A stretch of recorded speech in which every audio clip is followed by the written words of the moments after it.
नमस्कार। Lucent plus workbook programme के छठे लेक्चर में आपका स्वागत है। सिंधु घाटी सभ्यता का हमारा टॉपिक पिछले लेक्चर में था और आज वो समाप्त हो जाएगा और वैदिक सभ्यता आरंभ हो जाएगी। ये पेज नंबर 6 है ल्यूसेंट का और ये इसकी वर्कबुक है।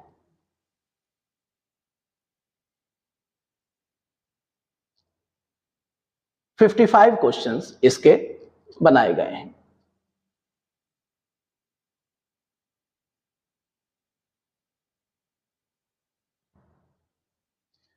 देखिए, सिंधु घाटी सभ्यता के बारे में थोड़ी सी यहां पर जानकारियां हैं। अधिकतर जानकारियां कल हम हासिल कर चुके हैं। तो पहला पॉइंट यह है कि सिंधु निवासी अपने मनोरंजन के लिए क्या किया करते थे।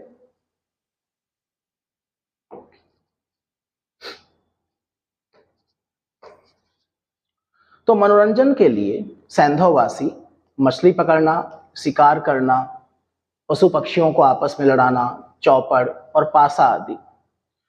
हमें सही नहीं पता है कि चौपड़ और पासा का जो आधुनिक जो जानकारी है हमारे पास, क्या बिल्कुल ऐसा ही था, और जो कुछ भी यहां पर लिखा हुआ है हमारे पास इसका सोर्स क्या है। तो सोर्स है सिंधु घाटी सभ्यता से प्राप्त मोहरें। मोहरों के ऊपर जो आकृतियां बनी हुई हैं, जो चित्र बने हुए हैं, उनसे ये एक अनुमान लगाया गया है।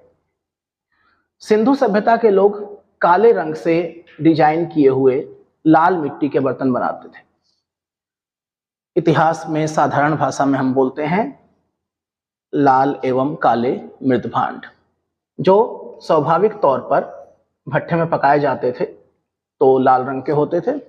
उनके ऊपर काले रंग से डिजाइन बनाए जाते थे, जैसे कि स्ट्रेट लाइन खींच दी, सर्किल बना दिया, ट्रायंगल बना दिया, ज्यामितीय आकृतियां बना दी जाती थी। साथ ही साथ पशु पक्षियों का भी चित्रण इसके ऊपर है। मनुष्यों का चित्रण बर्तनों के ऊपर सिंधु सभ्यता में नहीं के बराबर है, इक्का दुक्का एविडेंस है। सिंधु घाटी के लोग तलवार से परिचित नहीं थे तो कोई एविडेंस नहीं मिला है, अभी तक यही कह सकते हैं। कालीबंगन इकलौता हड़प्पा कालीन स्थल है जिसका निचला शहर, जहां पर सामान्य लोग रहते थे, किले से घिरा हुआ था। किले से घिरे हुए था का अर्थ ये होता है कि ये बड़ा नगर हो गया, और जहां पर महल और किला और ग्रेनरी वगैरह होती थी, और ये हो गया आपका निचला नगर या सामान्य लोगों के रहने के लिए। तो दोनों एक ही घेराबंदी में हो या फिर इस तरीके से हो, दोनों की किलेबंदी थी। कालीबंगन शाब्दिक अर्थ है काली चूड़ी। यहां से पूर्व हड़प्पा स्तरों पर खेत जोते जाने के प्रमाण मिले हैं, अग्नि वेदियां भी मिली हैं, अग्नि पूजा के साक्ष्य भी मिले हैं। ये एक फैक्ट है कि पर्दा प्रथा और वैश्यावृत्ति सैंधव सभ्यता में प्रचलित थी। इसका आधार स्पष्ट नहीं है कि किस आधार पर ये दो जानकारियां यहां दी गई हैं। शवों को जलाने और गाड़ने यानी कि दफनाने, दोनों प्रथाएं प्रचलित थीं। कैसे कहा जा सकता है? हमें समाधान मिले हैं, हमें कब्रिस्तान मिले हैं। इतिहासकारों का कहना है कि दो तरीके से हम बता सकते हैं कि अग्निदाह की प्रथा भी प्रचलन में थी। एक तो हमें पॉट बुरियल्स मिले हैं, अर्थात अग्निदाह करने के बाद जो बचे हुए अवशेष हैं, हड्डियां हैं, राख हैं, उनको एक घड़े में रख करके दफना देना। इसके अलावा बहुत बड़ी तादाद में कब्रें या कब्रिस्तानों का अभाव ये दिखाता है कि वैकल्पिक व्यवस्थाएं भी थीं, अर्थात शवों को जलाया भी जाता था। कहीं कहीं एक ही कब्र में हमें दो शव मिले हैं, एक पुरुष एक महिला का भी मिला है। तो लोथल और कालीबंगा में युग्म समाधियां मिली हैं। सैंधव सभ्यता के पतन के कारणों में कई कारण हैं। बाढ़ है, सूखा है, भूकंप है, महामारी है, एक अदृश्य गाज का सिद्धांत भी है। सबसे प्रभावी कारण बाढ़ है। हालांकि ये उन स्थानों के पतन की व्याख्या नहीं करता जो नदियों के किनारे नहीं थे। यहां से आप थोड़ी अतिरिक्त जानकारी भी देखें। सैंधव सभ्यता के पतन को लेकर के जो मत हैं और जो विद्वान हैं कि मार्शल क्या बोलते हैं, राव क्या बोलते हैं, दिमित्रेव क्या बोलते हैं, कैनेडी क्या बोलते हैं, तो मत और विद्वान एक सामान्य जानकारी है। टेराकोटा क्या होता है? आग में पकी हुई मिट्टी। तो सिंधु घाटी सभ्यता के बारे में जो जानकारी आपको लेक्चर 5 और लेक्चर 6 या ल्यूसेंट के पेज नंबर 5 और 6 से मिली है, इसके साथ आपको घटना चक्र को मिलाना होगा। आपका एक क्विक रिवीजन हो जाएगा। आप बेसिक किताबों को पढ़ें, उनके साथ ये सब चीजें रिवीजन में आपको बहुत मदद करेंगी। अगर आप पीसीएस या आईएएस जैसी परीक्षाओं के लिए सिर्फ इसके ऊपर निर्भर नहीं रह सकते, लेकिन हाँ, ग्रुप सी हो गया, लोअर पीसीएस हो गया, समीक्षा अधिकारी हो गया, अगर आप एक बुनियादी किताब पढ़ लेते हैं, चाहे एनसीईआरटी हो या कोई भी एक किताब हो, और उसके बाद आप ल्यूसेंट प्लस घटना चक्र का रिवीजन करते हैं, तो काफी रहता है। मैं ये दावा नहीं करता कि जो यहाँ बताया जाएगा उसके बाहर कुछ नहीं आएगा। हाँ, जो कुछ भी बाहर से आएगा वो आपकी मेरिट नहीं बिगाड़ेगा, यानी न्यूनतम प्रश्न जो आपको प्रीलिम्स क्वालिफाई करने के लिए चाहिए वो मिल जाएंगे अगर आप एक basic text book plus Lucent plus घटना चक्र को फॉलो करते हैं। अब इसके बाद देखिए वैदिक सभ्यता।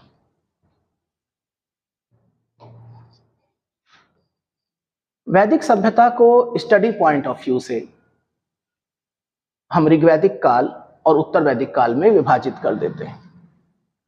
विभाजन का आधार परिवर्तन है। ऋग्वैदिक काल में राजनीतिक जीवन, सामाजिक जीवन, अर्थव्यवस्था, धर्म उत्तर वैदिक काल में काफी बदल गया। तो 1500 से 1000 बीसी ईसा पूर्व और 1000 से 600 बीसी उत्तर वैदिक काल। आर्य मूलतः कहाँ के निवासी थे? वो भारतीय थे या विदेश से आए थे? ये इतिहासकारों के बीच एक डिबेट का विषय रहा है, एक विवाद का विषय भी रहा है कि आर्यों का मूल निवास स्थान कहां पर था। मैक्स मूलर का मत काफी माना जाता है, लेकिन और मत भी हैं। कुछ मत तो काफी इंटरेस्टिंग है, जैसे कि बाल गंगाधर तिलक ने बोला कि आर्य आर्कटिक उत्तरी ध्रुव के निवासी थे, और आर्य समाज के संस्थापक स्वामी दयानंद सरस्वती के अनुसार आर्य तिब्बत के निवासी थे। तो मत और विद्वान पूछे जाते हैं। वैदिक सभ्यता के लोग अपने आप को आर्य कहते थे, तो चाहे हम इसको आर्य सभ्यता कह दें, चाहे इसको हम वैदिक सभ्यता कह दें। एक ग्रामीण सभ्यता थी, भाषा संस्कृत।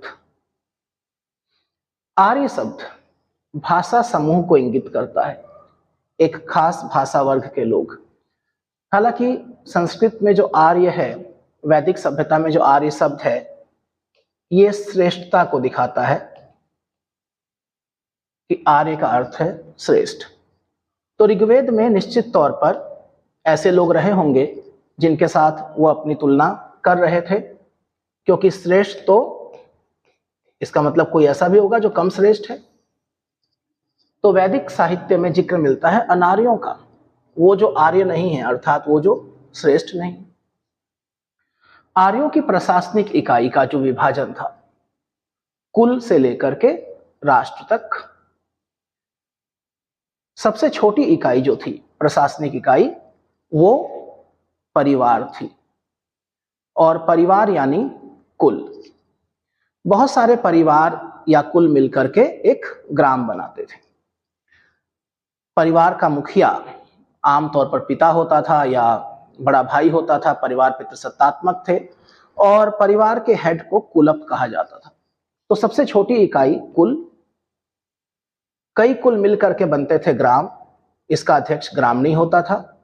बहुत सारे ग्रामों को एक प्रशासनिक इकाई में इकट्ठा किया गया था जिसको विस बोलते थे, और सबसे ऊपर था जन। जन अर्थात लोगों का समूह, जन अर्थात कबीला, और वैदिक काल में यही सबसे बड़ी यूनिट थी। आगे चल करके जन के लिए ही राष्ट्र शब्द का भी प्रयोग होने लगा। ग्राम का मुखिया ग्रामणी कहलाता था, विस का प्रधान विस्पति कहलाता था, और जन के शासक को राजन कहते थे। अगर आप जन शब्द को देखें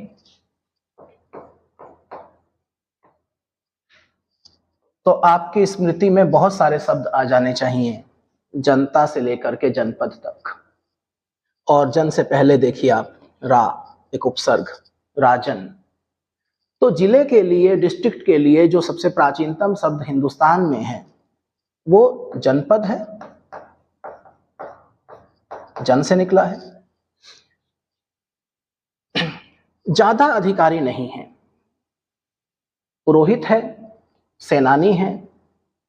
दो प्रमुख पुरोहित जो वैदिक काल में बहुत बड़े गुरु माने जाते हैं, वशिष्ठ और विश्वामित्र।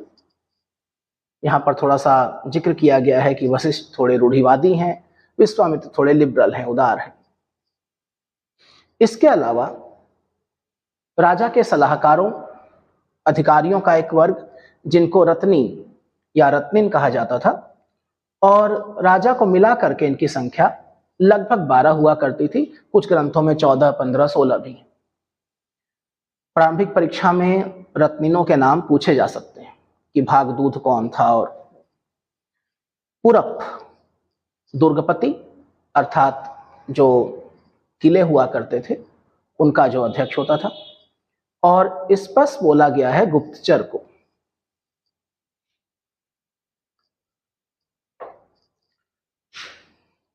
जैसे जैसे ऋग्वैदिक जनों का आकार बढ़ता चला गया, बड़े बड़े क्षेत्र राजन के नियंत्रण में आते चले गए।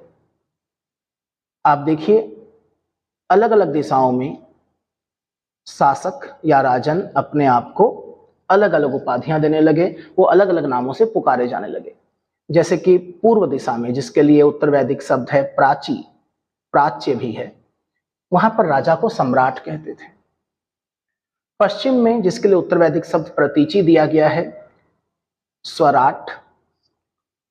उत्तर में विराट, मध्य क्षेत्र में राजा, और दक्षिण में उसको क्या कहते थे, भोज।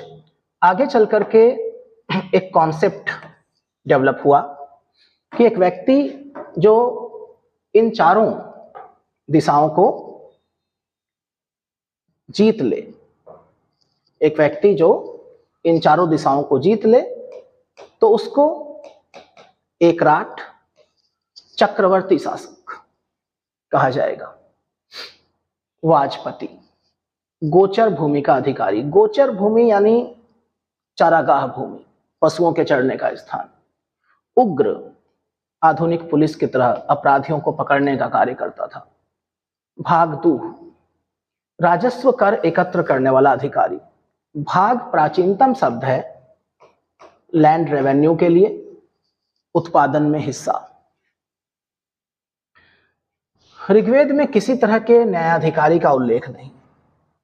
अपने अपने स्तर पर ग्रामणी से लेकर के विस्पति से लेकर के राजन तक हर कोई न्याय कर देता था। सभा और समिति राजा को सलाह देने वाली संस्था थी।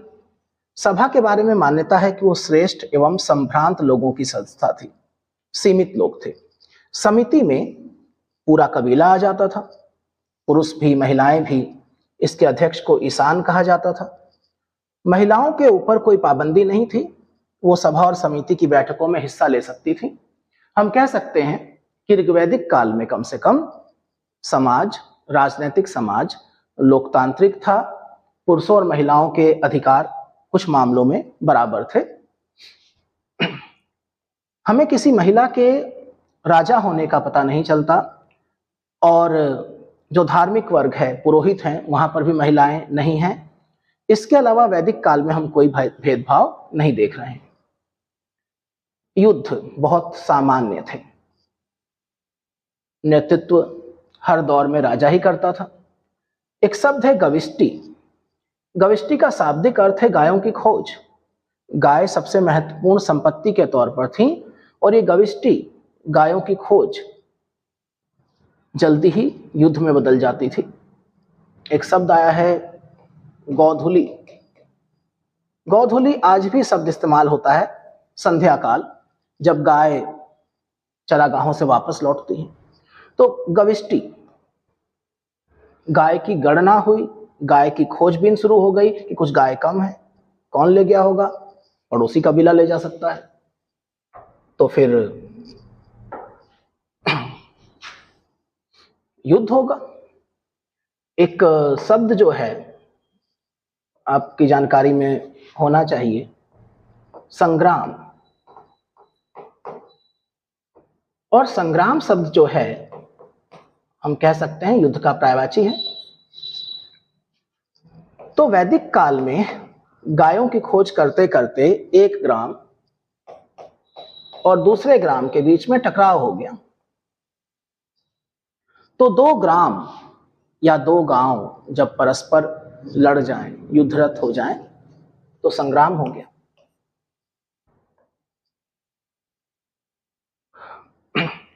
ऋग्वेद में एक बहुत ही प्रसिद्ध युद्ध का उल्लेख है, दशराग्य युद्ध।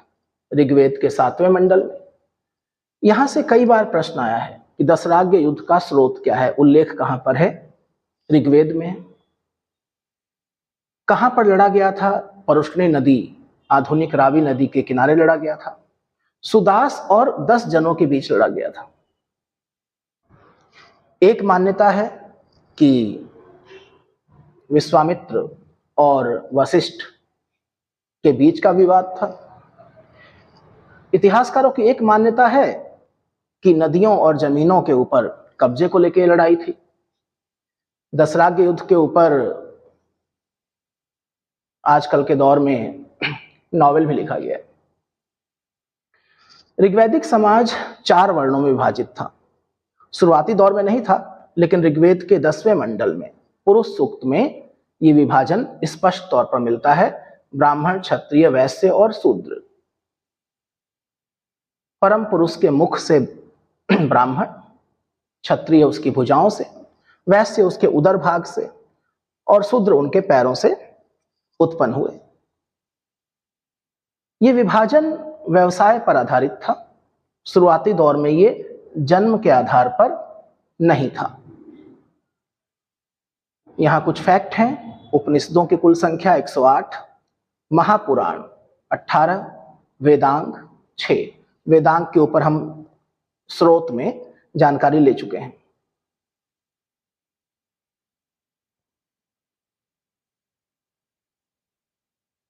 पितृ प्रधान समाज, ये मैंने आपको भी थोड़ी देर पहले बताया। परिवार का मुखिया पिता या भाई होता था और कुलप कहते थे उसको। महिलाएं यज्ञ कार्य में भाग ले सकती थीं। बाल विवाह, पर्दा प्रथा, इसका प्रचलन नहीं था। और ये एक जानकारी है कि एक महिला जिसके पति की मृत्यु हो गई है और अगर उसके पास कोई संतान नहीं है तो वो अपने पति के छोटे भाई से विवाह कर सकती थी। आगे चल करके इस प्रथा को खराब माने जाने लगा। कुछ महिलाओं के शिक्षा ग्रहण करने का भी उल्लेख है। ऋग्वेद में विद्वान महिलाओं का जिक्र है। लोपामुद्रा, घोषा, सिक्ता, अपाला जैसी विदुषी स्त्रियों का वर्णन है। गार्गी ने राजा जनक के दरबार में याज्ञवल्क्य को चुनौती दी थी, वाद विवाद करने की चुनौती दी थी। एक उपनिषद है बृहदारण्यकोपनिषद।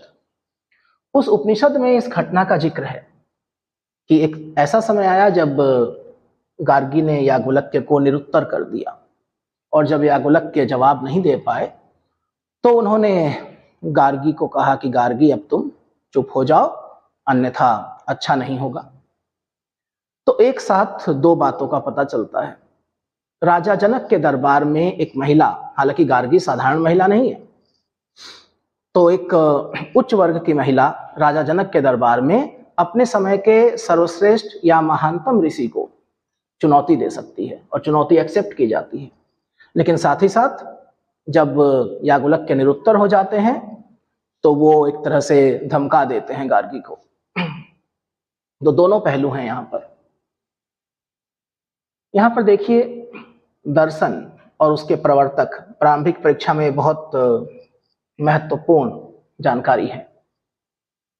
तो योग दर्शन पतंजलि, सांख्य दर्शन कपिल मुनि, न्याय दर्शन गौतम, वैशेषिक कणाद, उत्तर मीमांसा बादरायण, पूर्व मीमांसा जैमिनी, चारवाक दर्शन के प्रवर्तक तो खुद चारवाक ही हैं।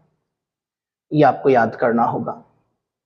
दर्शन है क्या, ये हमारा सिलेबस नहीं है। इतिहास के स्टूडेंट को दर्शन की शाखाओं के बारे में पता होना चाहिए, और इसके अलावा एक दो पॉइंट और जहां तक प्रीलिम्स का सवाल है। अभी आगे इसके बारे में जानकारियां आएंगी।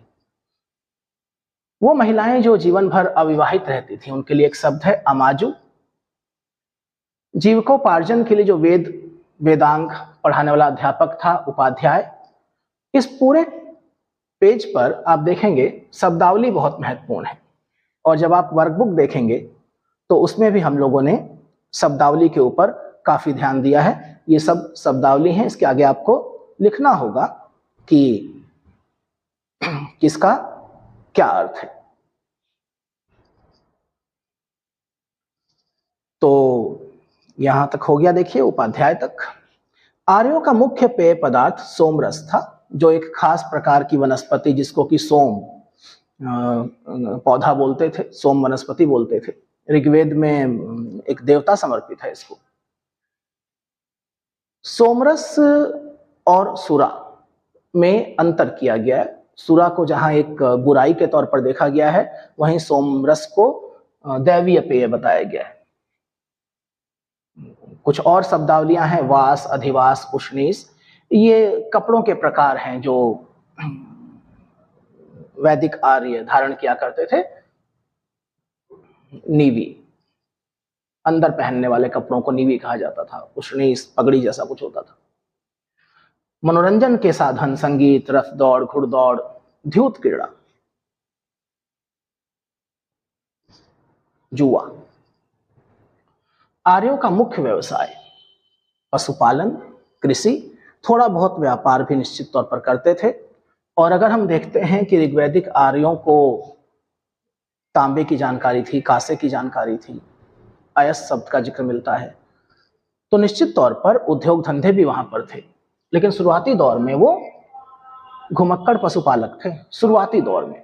लेकिन धीरे धीरे वो स्थायी जीवन में आए और पशुपालन और कृषि मुख्य व्यापार हो गया। अब यहां पर एक फैक्ट आ गया है कि कणाद, इस तरह के फैक्ट इस किताब में बीच बीच में आते रहते हैं। महर्षि कणाद को भारतीय परमाणुवाद का जनक कहा गया है, और आप देख सकते हैं वैशेषिक दर्शन के प्रवर्तक हैं कणाद। तो इसको इससे लिंक कर दीजिए कि कौन सा दर्शन, परमाणुवाद, आप जोड़ दीजिए इसको। अघन्या, फिर एक शब्द आ गया है। ऋग्वेद में गाय के लिए शब्द है अघन्या। ये गाय का सामाजिक आर्थिक महत्व दिखा रहा है। गाय की हत्या करने वाले के लिए या उसे घायल करने वाले के लिए वेदों में मृत्युदंड अथवा देश से निकाले जाने की व्यवस्था है। आर्यों का सबसे प्रिय पशु घोड़ा है, सबसे प्रिय देवता इंद्र है। लोहे की जानकारी आर्यों को उत्तर वैदिक काल आते आते हो गई थी।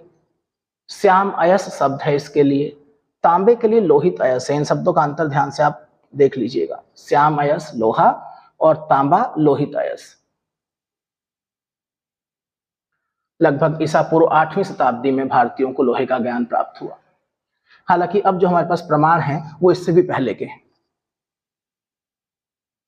आप में से जिन लोगों को भी इतिहास में दिलचस्पी है और जो इतिहास को अपने वैकल्पिक विषय के तौर पर भी देखते हैं, साथ ही साथ प्रारंभिक परीक्षा के लिए भी जो डिटेल जानकारी चाहते हैं, तो कुछ वीडियोज हम आगे डालेंगे प्राचीन भारत के इतिहास पर, उसको आप लोग देख सकते हैं। और एक लाइव क्लास जो है, ऑनलाइन क्लास, यूट्यूब पर तो नहीं अभी, लेकिन अन्य माध्यम से एक लाइव क्लास हम लोग उपलब्ध कराने जा रहे हैं प्राचीन भारत की। तो उसके लिए आप स्क्रीन पर जो व्हाट्सएप नंबर है उस पर संपर्क कर सकते हैं। व्यापार हेतु दूर दूर तक जाने वाले व्यक्ति पणी कहलाते थे। पणी ऋग्वेद में अनार्य भी हैं। ऋग्वेद में पणियों को अनार्य कहा गया है, व्यापारी कहा गया है। पशुपालन के दृष्टिकोण से उनको काफी स्ट्रांग बताया गया है, आलोचना भी की गई है पणियों की। तो पणी, पर्ण्य, पण सब कुछ व्यापार से संबंधित है, चाहे वो मुद्रा के तौर पर पण का जिक्र हो आगे चल करके, या पण्य अर्थात जिसका व्यापार किया जा सके, और वो जो व्यापार करे वो पणी। लेन देन में अभी हमारे पास मुद्रा व्यवस्था नहीं है, वस्तु विनिमय है कि आप एक वस्तु देकर के दूसरी वस्तु प्राप्त कर लीजिए। ऋण देकर ब्याज लेने वाले को वेकनाट कहा जाता था। अब विरोधाभास देखिए रहता है, जब हम जीएस में पढ़ते हैं इतिहास को या सिर्फ फैक्ट्स के ऊपर ध्यान देते हैं तो विरोधाभास गजब का होता है। वस्तु विनिमय की प्रणाली थी और यहां पर हम देख रहे हैं ऋण देकर ब्याज लेने वाले को वेकनाट, सूदखोर कहा जाता था। तो क्या ऋण देता था वो कि एक गाय उधार दे दी और कहा कि अब एक गाय के साथ एक बछड़ा भी लूंगा मैं, या फिर किसी प्रकार की मुद्रा व्यवस्था या सिक्के, जैसे कि निष्क का जिक्र आता है ऋग्वेद में, उस तरह की व्यवस्था प्रचलन में थी। फिलहाल एक शब्द है आपके पास वेकनाट अर्थात सूदखोर। अग्नि इंद्र के बाद सबसे महत्वपूर्ण देवता, मनुष्य एवं देवता के बीच मध्यस्थ की भूमिका निभाने वाले देवता को अग्नि कहते थे। ये मान्यता थी कि यज्ञ के माध्यम से अग्नि ही हमारे भावनाओं को, हमारे मैसेज को, और यज्ञ में जो देवताओं का भाग होता है उसको अग्नि ही ले जाता है उन तक। ऋग्वेद का पहला मंत्र अग्नि को समर्पित है। सिर्फ पहला मंत्र ही नहीं, लगभग हर मंडल का पहला मंत्र अग्नि को ही समर्पित है कि आप प्रसन्न रहिए, तभी देवताओं तक उनका भाग पहुंचेगा। ऋग्वेद में सरस्वती सबसे पवित्र नदी मानी गई है, नदी तमा कह करके उसको पुकारा गया है। गंगा और यमुना का उल्लेख ऋग्वेद में न्यूनतम है, गंगा का 1 बार, यमुना का 3 बार, क्योंकि आर्यों की सीमा गंगा यमुना तक थी, उसके परे पूरब में वो नहीं जा पाए थे शुरुआत में। सर्वाधिक उल्लेख सिंधु का है। ये 2 अंतर आप समझिए, सर्वाधिक उल्लेख सिंधु नदी का है, उसके किनारे वो लोग बसे हुए थे, और सरस्वती कुछ जन सरस्वती के किनारे थे, कुछ सिंधु के किनारे थे। सरस्वती सबसे पवित्र नदी है। पवित्र और सर्वाधिक का अंतर आप दिमाग में जरूर रखिएगा। उत्तर वैदिक काल आते आते इंद्र की जगह प्रजापति का महत्व हो गया। विष्णु के 3 पगों की कल्पना का विकास भी उत्तर वैदिक काल में ही हुआ। राजा के राज्याभिषेक के समय अब बड़े अनुष्ठान होने लगे, राजसूय यज्ञ होने लगा, और राजसूय यज्ञ के साथ साथ आप वाजपेयी यज्ञ जैसे यज्ञ भी देखेंगे। आगे चल करके अश्वमेध यज्ञ आ जाएगा। एक बात ध्यान रखिएगा, 3 यज्ञ मैं आपको बताता हूं जो धार्मिक यज्ञ हैं, लेकिन उनकी प्रकृति राजनैतिक है। राजसूय यज्ञ जब राजा का राज्याभिषेक हो, जब वो गद्दी पर बैठे। वाजपेयी यज्ञ राजा के द्वारा अपना शक्ति प्रदर्शन करना, वाजपेयी यज्ञ ये एक प्रकार का उत्सव होता था। और अश्वमेध यज्ञ राजा के द्वारा आसपास के क्षेत्र में विजय हासिल करना, अपना साम्राज्य विस्तार करना। उत्तर वैदिक काल वर्ण व्यवसाय की बजाय जन्म के आधार पर निर्धारित होने लगे, और ये एक बुराई बन गई आगे चल के।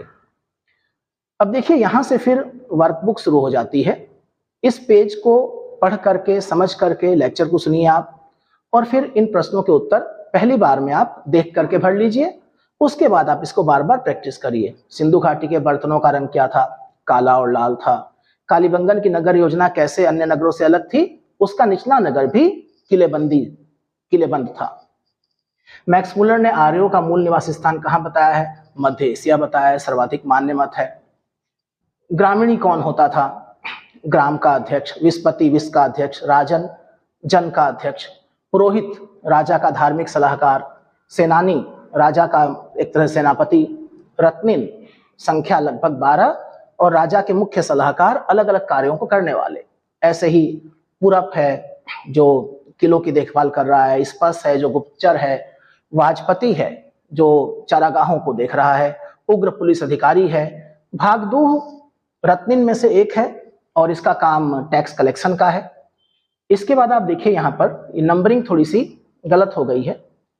ये जो दिशा और राजा का पद है ये पॉइंट नंबर 15 है। और उसके आगे फिर ये 1 2 3 4 5 ये 5 दिशाएं हैं कि पूर्व दिशा में राजा को क्या कहते थे, सम्राट कहते थे। पश्चिम में क्या कहते थे, स्वराट कहते थे। दक्षिण में क्या कहते थे, भोज कहते थे। तो जहां पर ये 20 है, यहां पर ये कौन सा नंबर आ जाएगा, 16वां। इसके बाद सभा क्या है, समिति क्या है, समिति के अध्यक्ष को क्या कहते थे, ईशान कहते थे। गविष्टि का शाब्दिक अर्थ हो गया गायों की खोज, लेकिन अर्थ इसका है युद्ध। दासराग युद्ध का स्रोत क्या है, ऋग्वेद। स्थल परुष्णी नदी। किसको विजय प्राप्त हुई, भरत कबीला सुदास। इसी तरीके से आप देखिए गार्गी ने किस विद्वान को चुनौती दी, याज्ञवल्क्य को। ये आप पूरा इसको भर लीजिए। ऋग्वैदिक नदियां और उनके आधुनिक नाम। कृभु यानी कि आप यहां पर देखिए, अच्छा ये रह गया था मुझे लगता है, ये पोर्शन रह गया था, इसको भी देख लेते हैं। ये ऋग्वैदिक कालीन नदियां हैं और ये इनके आधुनिक नाम हैं। इसमें कृभु और कुभा ये दोनों नदियां अफगानिस्तान वाले क्षेत्र में बहती हैं। कृभु आधुनिक कुर्रम और कुभा आधुनिक काबुल, जिसके किनारे काबुल शहर बसा हुआ है। वितस्ता, झेलम, अस्किन, चिनाब, परुष्णी, रावी, सतुद्री, सतलज, विपासा, व्यास। आगे चल के हम देखेंगे पंजाब। सदानीरा अब पूरब की तरफ, गंडक, द्रस्तवती, घग्घर, गोमती। ये जो गोमती है ये लखनऊ वाली गोमती नहीं है, ये भी अफगानिस्तान। तो कुर्रम, काबुल और गोमल ये तीनों अफगानिस्तान वाली नदियां हैं। सुवस्तु, स्वात, स्वात घाटी भी है। तो इसको आप एक एक लाइन को ध्यान से पढ़िए। और मैं बार बार बोल रहा हूं कि जिन लोगों ने भी इतिहास को किसी भी स्टैंडर्ड टेक्स्ट बुक से पढ़ा है तो उनके लिए एक क्विक रिवीजन जैसा है। एक बार फिर आपको ध्यान दिला दूं कि आप में जो लोग प्रारंभिक परीक्षा के लिए और प्रारंभिक परीक्षा से थोड़ा ज्यादा कि एक मेंस का भी कॉन्सेप्ट थोड़ा क्लियर हो जाए, प्राचीन भारत की क्लास ज्वाइन करना चाहते हैं ऑनलाइन, तो वो व्हाट्सएप पर दिए गए नंबरों पर संपर्क कर सकते हैं।